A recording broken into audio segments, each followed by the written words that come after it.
ये है भारत का प्रसिद्ध नगर इलाहाबाद।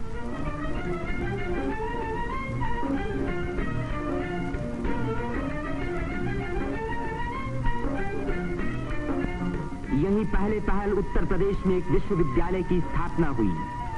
इसी वजह से ये नगर उत्तर प्रदेश की शिक्षा और सभ्यता का केंद्र माना जाता है। पंडित मदन मोहन मालवीय, पंडित गोविंद वल्लभ पंत और अनेक प्रतिभाशाली व्यक्ति इसी विश्वविद्यालय की देन हैं, जिन पर आज देश को गर्व है। ये है हमारे प्रधानमंत्री पंडित जवाहरलाल नेहरू का निवास स्थान, आनंद भवन। भारतीय राजनीति का ये एक प्रमुख केंद्र रहा है। इस नगर को तीर्थराज प्रयाग भी कहते हैं। यहीं गंगा और जमुना का संगम है। इसी संगम में गुप्त सरस्वती नदी भी आकर मिलती है। इसीलिए इस स्थान को त्रिवेणी संगम कहा जाता है। त्रिवेणी बहुत पुराने जमाने से भारत का एक पवित्र स्थान माना जाता है। सृष्टि की रचना की शक्ति प्राप्त करने के लिए यहाँ ब्रह्मा ने यज्ञ और तपस्या की। लक्ष्मी की प्राप्ति के लिए विष्णु ने भी यहीं तपस्या की। यहीं स्नान करके भगवान शंकर ने त्रिपुर राक्षस के वध करने की शक्ति प्राप्त की और यहाँ महात्मा बुद्ध ने संसार को सत्य का संदेश भी सुनाया। समुद्र मंथन के बाद जयंत के अमृत का घड़ा लेकर जाते समय एक अमृत कण छलक कर यहाँ गिरा और तभी से इस स्थान पर कुंभ मेले का महान पर्व आरंभ हुआ। इस वर्ष भारत का सबसे बड़ा कुंभ मेला इसी स्थान पर हुआ। इस मेले में लगभग 1 करोड़ व्यक्ति त्रिवेणी में स्नान करने के लिए आए। सदियों की गुलामी के बाद स्वतंत्र भारत का ये पहला कुंभ मेला था। त्रिवेणी में स्नान करके तन, मन और आत्मा को शुद्ध करने के लिए ही यात्रियां आते हैं। योगी और सन्यासी, गरीब और अमीर सभी प्रकार के लोग यहाँ इकट्ठे होते हैं। कुंभ मेले के मौके पर देश के नर नारी एक दूसरे के धार्मिक विचारों से परिचित होते हैं। धार्मिक संस्थाएं योगी और सन्यासी यौगिक क्रियाओं को दिखाते हैं।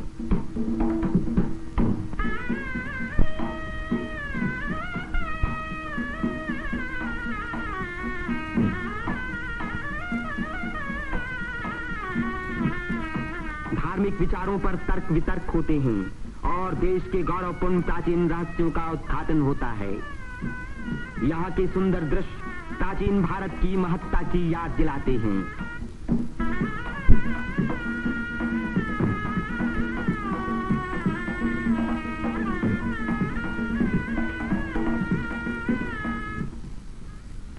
मेले के धार्मिक रूप के अलावा उसके दूसरे दृश्यों में सुंदरता और स्वतंत्रता का रंग चमक रहा था। रंग बिरंगी चूड़ियां, देवी देवताओं की मनमोहिनी मूर्तियां,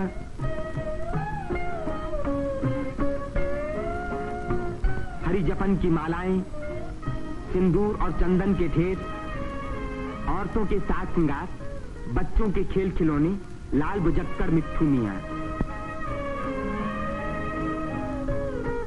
तीर्थयात्रियों की सुविधा और सुरक्षा के लिए और स्वतंत्र भारत के इस महान पर्व को सफल बनाने के लिए उत्तर प्रदेश सरकार ने अपनी ओर से कोई कसर उठा न रखी। मेला शुरू होने के कई महीने पहले से ही सरकार की ओर से तैयारियां शुरू हो गई थीं। उबड़ खाबड़ जमीन को समतल बनाने के लिए बुलडोजर जैसी बड़ी बड़ी मशीनों से जमीन की सतह ठीक की गई।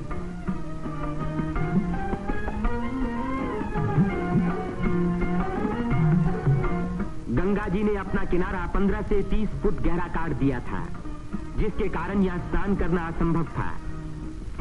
बुलडोजरों ने इन किनारों को सपाट बनाया, जिससे तीर्थयात्री यहाँ सकुशल स्नान कर सके।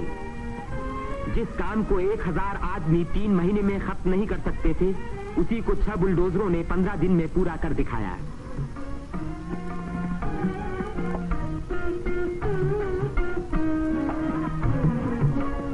फौजी इंजीनियरों ने सड़कों पर बिछी रेलवे लाइनों के ऊपर पुल बनाने में बड़ी मदद की।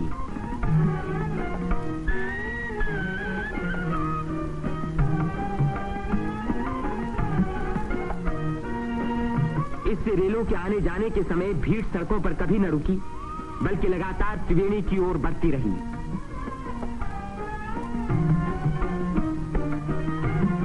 जगह की कमी के कारण ज्यादा लोगों के रहने का इंतजाम गंगा के पूर्वी तट पर झूसी की ओर किया गया।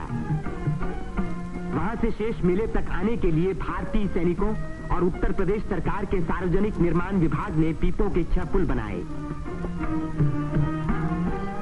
कुंभ मेले के इतिहास में यह पहला मौका था जबकि यहां बिजली लगी।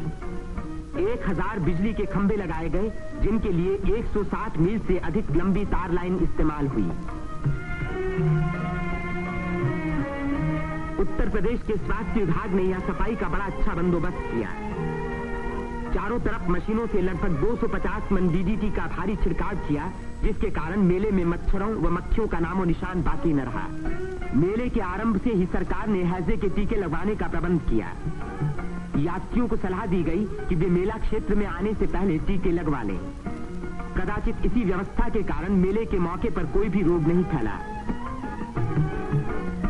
इतनी भारी भीड़ भाड़ के मौके पर आमतौर से दुर्घटनाएं हो जाया करती हैं। इन दुर्घटनाओं का सामना करने के लिए उत्तर प्रदेश सरकार ने चिकित्सा एवं स्वास्थ्य विभाग की एम्बुलेंस गाड़ियों से घायल और बीमार यात्रियों को तुरंत अस्पताल पहुंचाने का पूरा प्रबंध किया। 9 अस्थायी अस्पताल डेरों में खोले गए, जिनमें 228 रोगियों को रखने का इंतजाम था। गरीब रोगियों को खाना मुफ्त में दिया गया।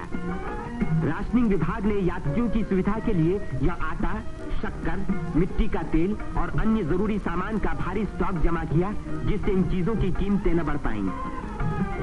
इसी प्रबंध के कारण हर व्यक्ति को सस्ते मूल्य पर अपनी इच्छा का खाना मिल सका।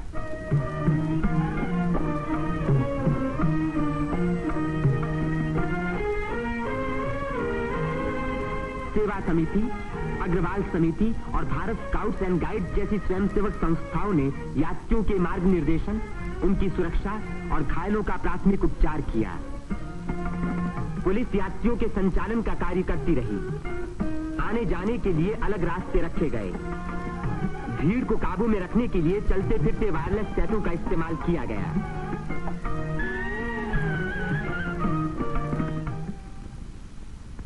भूले भटके लोगों को खोज निकालने और उनको उनके घर वालों तक पहुंचाने का खास इंतजाम किया गया।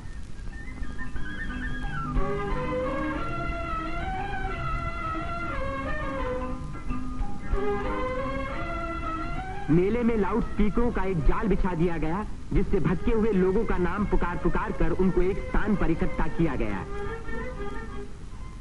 मेले के आरंभ होते ही उत्तर प्रदेश के मुख्यमंत्री पंडित गोविंद वल्लभ पंत ने मेले के बंदोबस्त का मुआयना किया। इस तीर्थ स्थान पर जमा हुए लाखों मेहमानों के सुख सुविधा की उन्हें बड़ी चिंता थी।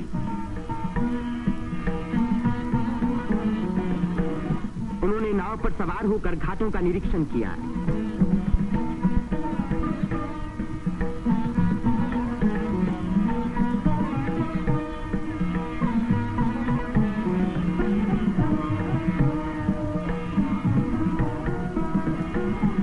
उन्होंने पीपे के पुलों को भी देखा।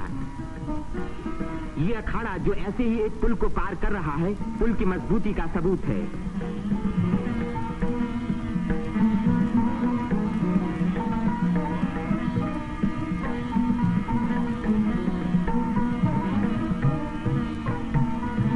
हमारे प्रधानमंत्री पंडित जवाहरलाल नेहरू ने भी मेले के इंतजाम का निरीक्षण किया। वे सड़कों पर घूमे और पुलों पर भी गए।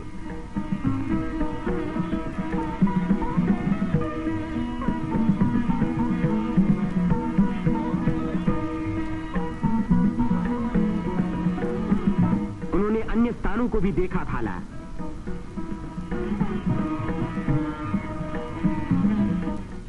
भारत के अन्य लाखों व्यक्तियों की भांति हमारे राष्ट्रपति श्री राजेंद्र प्रसाद ने भी त्रिवेणी में स्नान किया। इस दिन अपार जनसमूह यहां इकट्ठा था।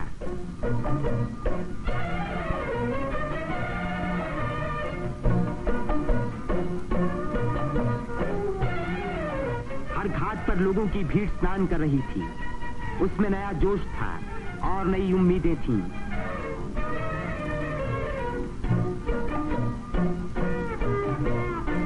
ये दृश्य जाहिर कर रहा था कि इस भीड़ की महान रचनात्मक शक्ति के कारण देश का भविष्य उज्जवल है। उसकी इसी शक्ति के कारण हमारी उन्नति के बड़े से बड़े कार्य अवश्य सफल होंगे। जिस स्थान पर मनुष्य और देवताओं ने यज्ञ किए और भविष्य का संकल्प किया, उसी स्थान पर इन नर नारियों ने आज भारत को फिर से बलवान और सुखी बनाने की प्रतिज्ञा की और भारत की स्वतंत्रता को अमर रखने के लिए अपने शरीर में एक नए प्राण को जन्म दिया।